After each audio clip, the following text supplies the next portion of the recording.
ಒಂದು ಸ್ಥಿತಿಯಿಂದ ನಾವು ಹೊರಬರತಕ್ಕಂಥ ಪ್ರಯತ್ನವನ್ನು ನಾವು ಮಾಡಬೇಕಾಗಿದೆ. ಈ ದೃಷ್ಟಿಯಲ್ಲಿ ಸರ್ಕಾರವು ರಕ್ಷತೆ ಕೇಂದ್ರ ಕೆಲಸವನ್ನು ಮಾಡ್ತಾ ಇದೆ.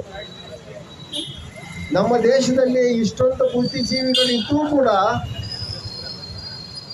ಪ್ರಜಾಪ್ರಭುತ್ವ ಸರ್ಕಾರಕ್ಕೆ ಹೊರೆ ಅಂತ ಹೇಳ್ತಕ್ಕಂಥ ಒಂದು ಧೈರ್ಯವನ್ನು, ಬುದ್ಧಿವಂತಿಕೆಯನ್ನು ಅಥವಾ ಒಂದು ತಾಕತ್ತನ್ನು ತೋರಿಸಲಿಲ್ಲ ಯಾರು.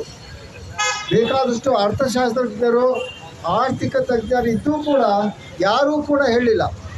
ಅದಕ್ಕೆ ಯಾವ ರೀತಿಯಾದಂಥ ಬುದ್ಧಿವಂತಿಕೆಯೂ ಬೇಕಾಗಿಲ್ಲ.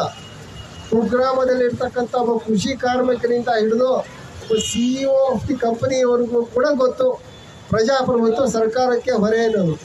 ಅಂಗೈ ಹುಂಡಿಗೆ ಕನ್ನಡಿ ಬೇಕಾಅಂತಕ್ಕಂಥ ಮಾತು ಹೇಳ್ತಾರೆ. ಹಾಗೆ ನಮ್ಮ ದೇಶ ಈ ಒಂದು ಪ್ರಜಾಪ್ರಭುತ್ವ ಸರ್ಕಾರಕ್ಕೆ ಹೊರೆ ಅನ್ನೋದಕ್ಕೆ ಅಷ್ಟೊಂದು ನಾವು ಅದು ಏನೋ ಬಹಳವಾದಂಥ ಬುದ್ಧಿವಂತಿಕೆ ಬೇಡ. ಮನಮೋಹನ್ ಸಿಂಗ್ ಅಂತ ಪ್ರಧಾನಮಂತ್ರಿ ಕೂಡ ಹೇಳಲಿಲ್ಲ ಪ್ರಜಾಪ್ರಭುತ್ವ ಸರ್ಕಾರಕ್ಕೆ ಹೊರೆ ಅಂತ ಒಬ್ಬ ಆರ್ಥಿಕ ತಜ್ಞ ಆತ. ಅವರ ಒಂದು 2004ರಿಂದ 2014ರವರೆಗೆ ಆ ಒಂದು ಸಂದರ್ಭದಲ್ಲಿ ಕೆಲವಷ್ಟು ಒಳ್ಳೆಯ ಕಾರ್ಯಕ್ರಮಗಳು ಅವ್ರು ಮಾಡಿರ್ಬೋದು. ಆದರೆ ಅವ್ರ ಕಾಲದಲ್ಲಿ ಅವರ ಹೆಸರಿನಲ್ಲಿ ಅವ್ರನ್ನ ಮುಂದಿಟ್ಕೊಂಡು ದೇಶವನ್ನು ಬಹಳಷ್ಟು ಲೂಟಿ ಹೊಡೆದು